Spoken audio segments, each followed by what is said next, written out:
Can you go to the hospital by yourself?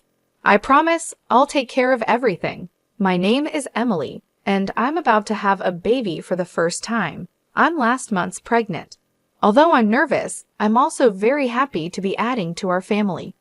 My husband Mark works a desk job and has weekends off, but he doesn't help much at home or with shopping. He often visits his parents' house on weekends because they live close by and he's very close to them. He doesn't really have a reason, he just goes. Since I got pregnant, I've been careful not to lift heavy things. When I need to buy something heavy like rice, my friends help me. Every day, I wake up early to make breakfast for Mark and say goodbye when he leaves for work.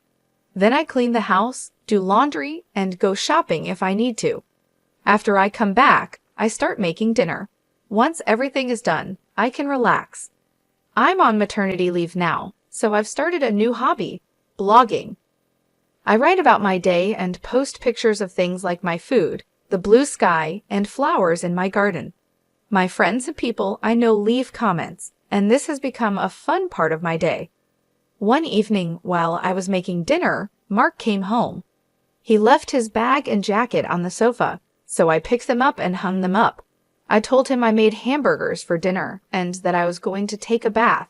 He just went to the bathroom without saying much. We've been married for 4 years, but he's not very kind or thoughtful. I sometimes wonder if this is normal for marriage, but I've gotten used to it. After his bath, I gave Mark a drink. He asked where the beer was, looking at the bar. I said I forgot to buy it and would get some tomorrow. He got angry and told me to go to the store right now. I was upset. Why did he expect his pregnant wife to go out for him? If he wanted it so badly, he could have gone himself. It's difficult for me to walk around with my big belly. He got even more upset and yelled at me, saying it was my fault for forgetting, and that being pregnant doesn't mean I get treated differently. He believes staying active is good for health. Because he doesn't calm down easily, I decided to go to the store anyway. At the store, I ran into Sandra, a neighbor. She was in a good mood, which made me feel a bit better. I told her about my husband wanting beer and not understanding why he couldn't get it himself. Sandra seemed to sympathize with my situation. After chatting, we went our separate ways. When I got back, Mark was just sitting there, not having cleaned up after dinner. He asked why I took so long and demanded the beer. His harsh words hurt me, but I gave him the beer and started cleaning without saying anything. I couldn't believe he could be so unkind, especially now. I didn't want to argue, so I kept quiet, had my bath, and went to bed. The next morning, Mark acted like nothing happened. He doesn't hold on to things like I do. He noticed I was upset and told me to be nicer since he was going to work. He talked about the importance of being grateful, which made me want to point out he should practice what he preaches, but I was too shocked to say anything.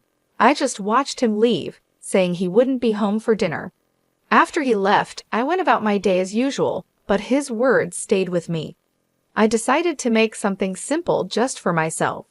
Then, as evening approached and I was about to eat alone, I was surprised by Mark's unexpected return. I hurried to greet him. He thanked me but mentioned his surprise visit was due to his plans being canceled. He was hungry, expecting dinner, but I had only prepared enough for myself. Mark's reaction was immediate and filled with frustration.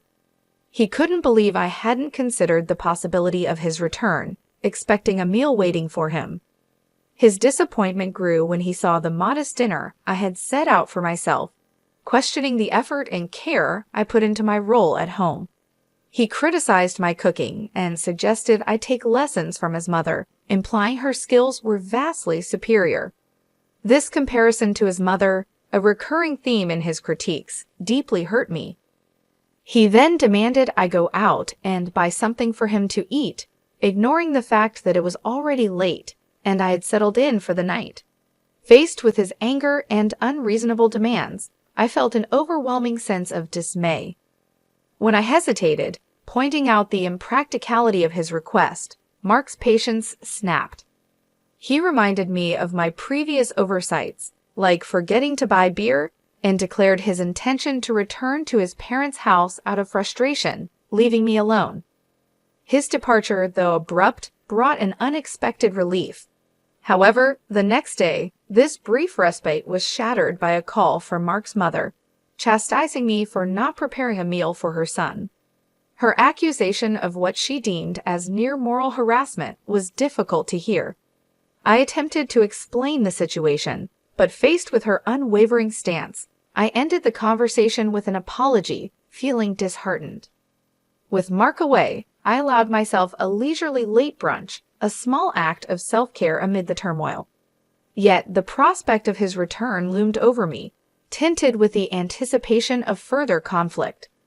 Determined to bridge the gap, I resolved to make an exceptional dinner that evening. I shopped with care, selecting ingredients for a special meal, and ensuring to include Mark's preferred beer, aiming to mend fences through a gesture of goodwill.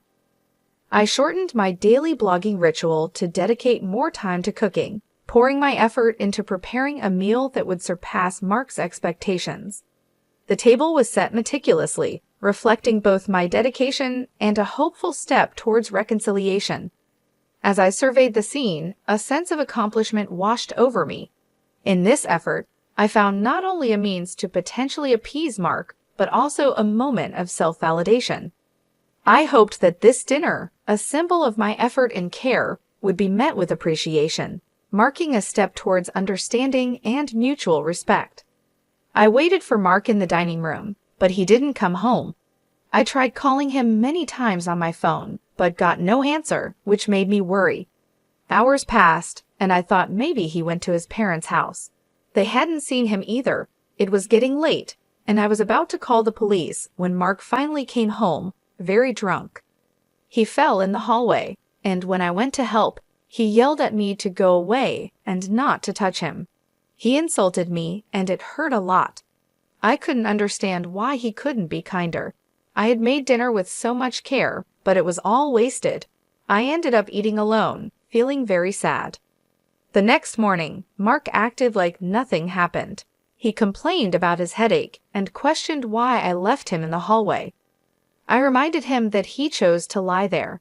He seemed to think it was my job to look after him, even when he was drunk, and hadn't told me he wouldn't be home for dinner. He said his plans changed last minute and didn't think he needed to tell me. His excuses made me feel even more distant from him. I decided I needed a break and planned to go to my parents' house the next day. Being around Mark had become hard and unenjoyable. His lack of respect made me think about divorce, especially with our baby on the way. I was excited about the baby but sad about our relationship. I've heard from friends that giving birth can be tough, but I'm more excited than worried about meeting my baby. My neighbors cheer me up by saying it won't be long now. One day, Mark mentioned his parents wanted us to go on a trip with them. This surprised me because Mark's parents and I don't always get along. They often take Mark's side in any disagreement. Mark insisted that being pregnant doesn't mean I can't travel and that everything was arranged for a short trip next week, which is close to my due date. I felt this was too much and tried to object, but Mark wouldn't listen. I talked to a friend about it, who agreed it was unreasonable. When the day to leave arrived, I said I wasn't feeling well and wanted to stay home, but Mark insisted I'd be fine in the car. As we were getting ready to leave, I realized my water had broken. I told Mark we needed to go to the hospital right away. He was surprised, and then, strangely, he told me to get out of the car because I was making a mess. I couldn't believe he was more concerned about the car than getting me to the hospital. Mark told me to get out of the car because he needed to clean it, and then, shockingly, he pulled me out and drove off, saying I should go to the hospital by myself. I was too surprised to react. Quickly, I called for an ambulance, and that's when Sandra, a neighbor, came over and saw I was in trouble. She helped me get a special taxi to the hospital, comforting me on the way. I was thankful for her support and cried a bit from the relief of her kindness. As Sandra stayed with me at the hospital, I quietly promised myself that Mark would regret his actions. Sandra held my hand, keeping me calm until my parents arrived. They looked worried, and Sandra said she needed to talk to them about something. Then I started having more intense labor pains. My phone rang, and it was Mark calling. My parents didn't look happy but handed me the phone. Mark sounded panicked, asking for help, but I couldn't deal with him right then and hung up. Despite turning off my phone, Mark kept sending messages. Eventually, I was taken to the delivery room, and after some time, I heard my baby crying. I was so tired but happy to see my parents and Sandra with me. After sleeping for a bit, I woke up in my hospital bed. My parents were there, looking concerned. I asked about the baby, and they said the baby was fine and would be back with me soon. Sandra had left, but I felt so grateful for her help. I promised my parents that things would change once we got home. I decided to visit Sandra later to thank her. When I turned on my phone, I saw a lot of missed calls from Mark, which surprised me, but I didn't feel any hope from them, so I just ignored them. A friend came to see me in the hospital to celebrate the birth of my baby. As we talked, I told her about what happened with Mark. She was shocked and even joked about wanting to scold him. She made sure I knew resting and my health were most important. Then she left. My parents, already knowing the full story from Sandra, asked me what I planned to do next. I told them I was thinking about getting a divorce, and they supported my decision. I decided to stay with my parents after leaving the hospital. Mark tried to visit me at the hospital, but I had told the staff I didn't want to see him, so they didn't let him in. The next day, Sandra visited with a fruit basket. I was so happy to see her. She reminded me to take it easy because getting tired after having a baby is common. I thanked her a lot for her help and said I didn't know what I would have done without her. Sandra told me it was most important that me and the baby were healthy, and she was glad to help. I promised to thank her properly once everything calmed down. Sandra mentioned she had told her husband about what happened, and he was very upset. I felt bad for involving her in my problems. Then Sandra revealed something surprising. She was actually the wife of the CEO at the company where Mark works. We became neighbors when we first moved here. This made me realize just how much I had brought Sandra into this situation. I didn't know that Sandra was the CEO's wife. We met often at the local stores and started having tea together. That's how I learned about her husband's important job. My husband didn't know any of this because he never joined me in meeting our neighbors and didn't like to socialize. Sandra once asked me not to tell my husband about her identity because she didn't want to cause any trouble, and I agreed. With my difficult situation at home, Sandra offered to talk to her husband about it, but I didn't want to bother her. After what happened recently, it seems Sandra decided she had to act, which is why my husband was trying to reach her. I'm really grateful to Sandra for her support. She told me I was a dear friend and she couldn't just watch me suffer. Even though my husband kept sending messages, I ignored them, focusing on my future with my baby. Just before leaving the hospital, a friend showed me a social media post about my situation. She has many followers and had shared a video someone took of me being yelled at by my husband when he made me get out of the car. My face was blurred for privacy, but the video got a lot of attention, and people figured out who my husband and his company were. Now he's facing a lot of criticism online.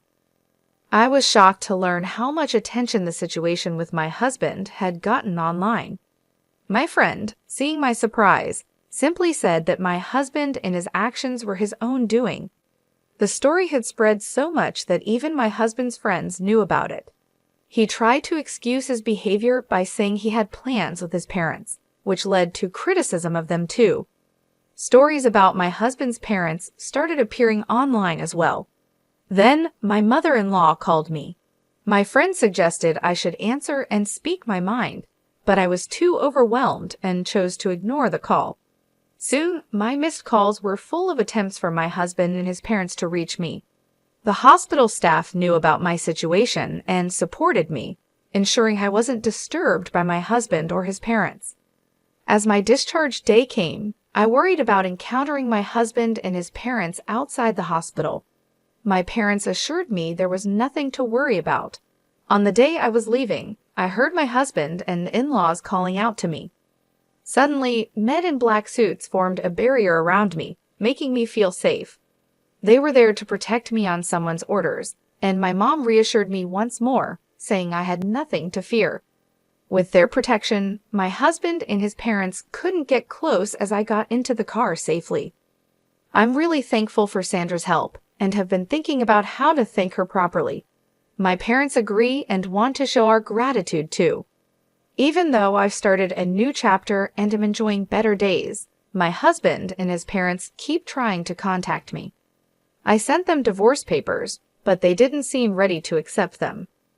Once, when they called and spoke rudely to my dad, he got upset and they ended the call quickly. We decided to get help from a lawyer who was a friend of my dad's. The lawyer was willing to help us after we told him about the situation and the video that was shared online. When the lawyer contacted my husband on our behalf, my husband was surprised and then stubborn, insisting we could solve our issues without a lawyer. But the lawyer made it clear he was representing me, and it was my choice to involve him. My husband didn't want to agree to the divorce at first, but the mention of possibly going to court made him change his mind. He said he didn't care about our child and didn't see why he should pay child support or how we split our things, claiming he did nothing wrong. The lawyer explained the legal side, but my husband was still not convinced until the lawyer mentioned court, which made my in-laws agree to the terms quickly. I was stunned by my husband's attitude and couldn't believe I had married him. I've been talking to Sandra about everything, and she jokingly suggested we could go after my ex-husband's retirement money as a way to get back at him. Sandra's cleverness really surprised me. The lawyer told me my husband wanted to say sorry in person, but I chose to talk over the phone with the lawyer there. My parents were with me when he called. He started by blaming me for everything, saying his life was falling apart and it was all my fault. He even asked me to come back to him, saying he'd forgive me. I stayed calm, and when he insulted me again, I told him we were recording the call to use as evidence. He was shocked and quickly changed his tune, claiming he was joking and couldn't live without me. I hung up and gave the recording to the lawyer, who couldn't believe my husband's behavior. My parents and I were sure we wanted nothing more to do with him. There was a strange part of me that found this situation slightly amusing. The divorce went smoothly, with no problems in dividing our property or arranging child support. Thanks to Sandra telling her husband, who is my ex-husband's boss, about what happened, he faced consequences at work. The boss values family and didn't take kindly to my ex-husband's actions. Mark couldn't keep his job after what happened. Without work, he couldn't pay for his house and had to move back in with his parents.